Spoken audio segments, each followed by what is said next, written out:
Account ہے اس کا پیسہ غریبوں کو جاتا ہے، ان کے نام سے بلڈنگیں بنی ہوئی ہیں مدینہ میں، اس کا کرایہ آتا ہے وہ غریبوں کو جاتا ہے۔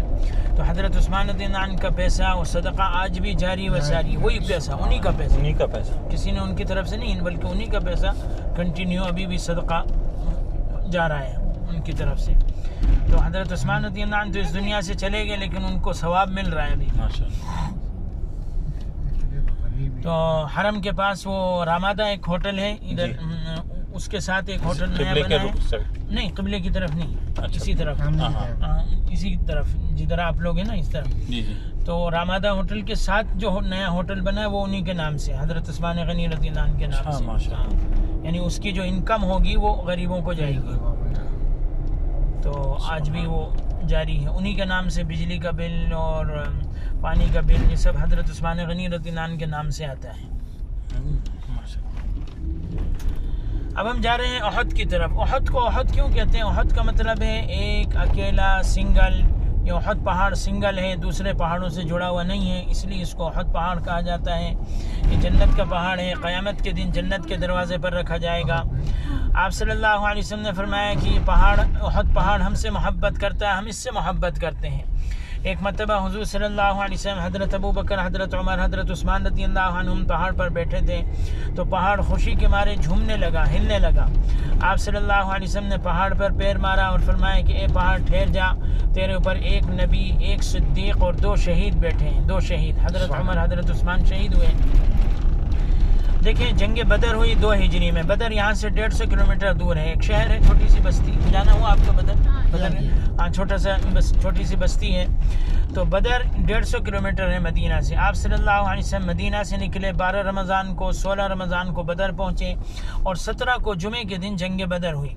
جنگ بدر میں کافروں کا لشکر 1000 تھا، مسلمان 313، لیکن اللہ تعالیٰ نے 1000 فرشتے مسلمانوں کی مدد کے لیے اتارے۔ 70 کافر مارے گئے، 70 کافر قید ہوئے، 14 صحابہ شہید ہوئے، جس میں سے 13 صحابہ کی قبریں بدر میں ہیں، ایک صحابی کی قبر راستے میں ہے، وہ زخمی ہو گئے تھے، اکثر لوگوں کو معلوم نہیں ہے، تو وہ راستے میں ان کی قبر ہے، وہ بدر میں نہیں ہے۔ میں گیا ان کی قبر پہ، نواز دیوبندی آپ شاید جانتے ہوں گے، ایک شاعر ہیں، وہ آئے تھے، ان کو لے کے گیا تھا میں کچھ عرصہ پہلے، تو اس وقت میں گیا تھا ان کی قبر پہ، عبید بن الحارث ان کا نام ہے رضی اللہ عنہ۔ اچھا، جنگ بدر تفسیر میں لکھا ہے کہ 1.5 یا 2 گھنٹے کی تھی، صرف 1.5-2 گھنٹے میں جنگ بدر ختم ہو گئی تھی۔ اس کا بدلہ لینے کے لیے کافروں نے 3000 کا لشکر لے کے 3 ہجری میں مدینہ پر حملہ کر دیا، 1 سال کے بعد۔ تو آپ صلی اللہ علیہ وسلم نے صحابہ سے پوچھا کہ بتاؤ کیا کیا جائے؟ تو سلمان، وہ جو نوجوان صحابہ تھے، انہوں نے کہا کہ باہر جا کے مقابلہ کرنا چاہیے۔ حضور کی اپنی رائے یہ تھی، پرسنل اوپینین یہ تھا کہ مدینہ میں رہ کر مقابلہ کیا جائے، مگر نوجوان صحابہ نے اصرار کیا، ضد کی، تو آپ نے ان کی رائے پر فیصلہ فرما دیا کہ ٹھیک ہے باہر جا کے مقابلہ۔ حضور نے حکم نہیں دیا تھا، یہ یاد رکھیں، لیکن ایک دل میں آپ کے تھا کہ مشورہ، جی حکم دیتے تو صحابہ تو ضرور مان لیتے۔ تو حضور صلی اللہ علیہ وسلم نے ان کی رائے پر فیصلہ فرما دیا کہ حضرت عائشہ رضی اللہ عنہ کے گھر پہ تشریف لے گئے، زرہ پہنی، آرمر جو لوہے کا لباس ہوتا ہے، زرہ پہن کر باہر آئے، تو ان نوجوان صحابہ کو شرمندگی ہوئی۔ انہوں نے کہا یا رسول اللہ، اگر آپ مدینہ میں رہ کر لڑنا چاہتے ہیں ہم اس کے لیے بھی تیار ہیں۔ حضور نے فرمایا کہ نہیں، کسی نبی کے لیے یہ مناسب نہیں کہ ہتھیار پہن کر بغیر لڑے اسے اتار دے۔ پھر آپ صلی اللہ علیہ وسلم 1000 کا لشکر لے کے جمعے کی نماز پڑھ کے مدینہ سے روانہ ہوئے۔ راستے میں حضور صلی اللہ علیہ وسلم نے 3 نمازیں پڑھی، عصر، مغرب، عشاء، اور رات کو آرام کیا۔ دوسرے دن لشکر کو نئے سرے سے تیار کیا، چھوٹے بچوں کو واپس کیا، 17 بچوں کو جو انڈر 15 سال سے کم عمر جو بچے تھے ان کو آپ صلی اللہ علیہ وسلم نے واپس مدینہ بھیجا۔ تو رافع بن خدیج رضی اللہ عنہ یہ بھی کم عمر تھے، تو یہ اپنے پنجوں کے بل، انگلیوں کے بل کھڑے ہو گئے تاکہ لمبے نظر آئیں۔ ان کے والد نے کہا ان ابنی رافع رامن، میرا بیٹا بڑا اچھا تیر انداز ہے، آپ اس کو لے جائیں۔ حضور نے اجازت دے دی۔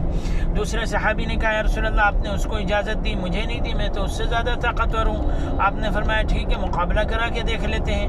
جب مقابلے کا وقت ہوا، انہوں نے کہا یار تجھے تو اجازت مل چکی ہے، اگر تو ہار جائے گا تو مجھے بھی اجازت مل جائے گی۔ اس طرح بعض بچوں کو اس جنگ میں اجازت ملی۔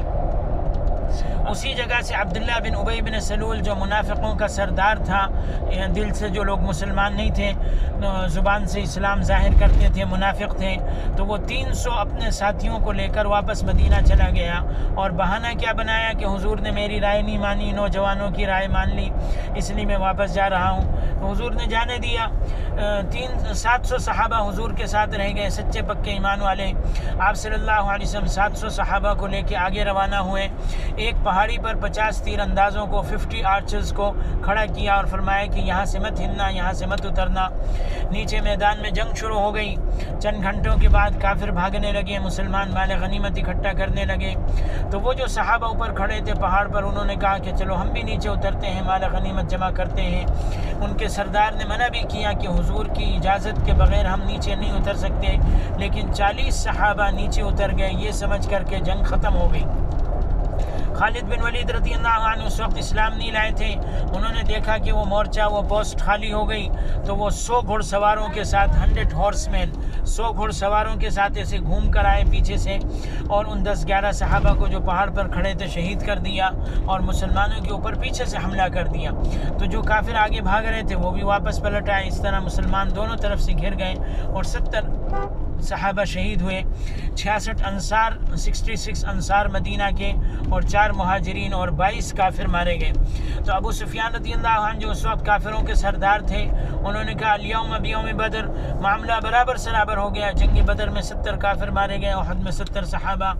حضور صلی اللہ علیہ وسلم نے فرمایا لا سوا قتلانا فی الجنہ وقتلاکم فی النار، معاملہ برابر نہیں ہوا، ہمارے لوگ جنت میں مزے اڑا رہے ہیں، تمہارے لوگ دوزخ میں جل رہے ہیں۔ انہوں نے کہا لنا العزا ولا عزا لکم، ہمارے لیے عزا بت ہے، بہت بڑا عزا بت کا نام تھا، تمہارا کوئی بت ہی نہیں۔ حضور نے فرمایا اللہ مولانا ولا مولا لکم، اللہ ہمارا مولا ہے، کارساز ہے، مددگار ہے، تمہارا کوئی مددگار ہی نہیں۔ اسی جنگ میں آپ صلی اللہ علیہ وسلم ایک گڑھے میں گر گئے، نہیں نکل سکے۔ حضرت طلحہ رضی اللہ عنہ نے سہارا دے کے نکالا، اور جو بھی تیر آتا تھا اپنے ہاتھ پر روکتے تھے۔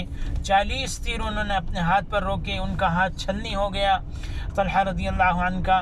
حضور صلی اللہ علیہ وسلم نے ان کے ہاتھوں کو بوسہ دیا، چوما، اور فرمایا وجبت وجبت، طلحہ کے لیے جنت واجب ہو گئی، طلحہ کے لیے جنت واجب ہو گئی۔ اور فرمایا کہ جو زندہ شہید کو دیکھنا چاہے وہ طلحہ کو دیکھے، یہ زندہ شہید ہے۔ شہادت کا درجہ مرنے کے بعد ملتا ہے، لیکن طلحہ رضی اللہ عنہ کو شہادت کا درجہ زندگی میں مل گیا تھا۔ قتادہ بن نعمان رضی اللہ عنہ حضور کے سامنے آ کے کھڑے ہو گئے، ایک تیر ان کی آنکھ میں لگا، آنکھ نکل آئی، حضور کے پاس گئے، یا رسول اللہ آنکھ نکل آئی۔ حضور نے فرمایا اللہ تعالیٰ جنت میں بدلہ دے گا۔ انہوں نے کہا یا رسول اللہ میں شادی شدہ آدمی ہوں، میری آنکھ نہیں ہوگی تو میری شکل بگڑ جائے گی، بیوی کو برا لگے گا، اللہ کے ہاں کیا کمی ہے، وہ دنیا میں بھی دے سکتا ہے، آخرت میں بھی دے سکتا ہے۔ تو آپ صلی اللہ علیہ وسلم نے ان کی آنکھ لے کے دوبارہ اس جگہ پہ رکھی، اپنا لعاب دہن لگایا، اللہ نے پہلے سے زیادہ روشنی عطا فرما دی۔ ابو دجانہ رضی اللہ عنہ حضور کی پشت سے پیچھے سے آ کے حضور سے لپٹ گئے کہ جو بھی تیر آئے وہ میرے لگے، حضور کو کوئی تیر نہ لگے۔ بڑی عجیب صحابہ نے قربانیاں دی، عجیب۔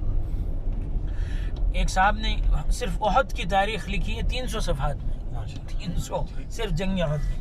یہ دیکھیں الٹے ہاتھ پر یہ وہ پہاڑی ہے جس پہ 50 صحابہ کو آپ صلی اللہ علیہ وسلم نے کھڑا کیا تھا، اور یہ ایک آدمی کھڑا ہے، وہ فوٹو کھینچ رہا ہے، وہ جہاں کھڑا ہے وہ مسجد ہے، مسجد الضرب اس کا نام ہے۔ فجر کی نماز حضور نے یہاں پڑھی تھی، وہ پتھر جمے ہوئے نظر آ رہے ہیں، ہاں، تو یہ مسجد الضرب ہے، حضور صلی اللہ علیہ وسلم نے یہاں فجر کی نماز پڑھی تھی۔ اور اسی پہاڑی کے دامن میں کنارے حضرت حمزہ رضی اللہ عنہ کی قبر تھی۔ 40 سال کے بعد امیر معاویہ رضی اللہ عنہ نے یہاں سے ان کو قبرستان میں منتقل کیا تھا، کیونکہ یہاں سیلاب آ گیا تھا، پانی آ گیا تھا، تو ان کو وہاں جہاں قبرستان میں ابھی جہاں قبر ہے وہاں ان کو منتقل کیا گیا۔ تو ہم یہاں اتریں گے انشاءاللہ، سلام پڑھ لیں گے۔ ایک حدیث میں آتا ہے کہ جو بھی شہیدوں پہ سلام پڑھتا ہے یہ قیامت تک اس کے لیے مغفرت کی دعا کرتے رہیں گے، کیونکہ شہید اپنی قبروں میں زندہ ہیں۔ قرآن میں اللہ نے فرمایا ہے کہ جو لوگ اللہ کے راستے میں مارے گئے ہیں ان کو مردہ مت کہو، وہ زندہ ہیں، لیکن تم ان کی زندگی کو محسوس نہیں کر سکتے۔ تو یہاں اتر کے انشاءاللہ ہم سلام پڑھ لیتے ہیں، پھر واپسی انشاءاللہ حرم کی طرف۔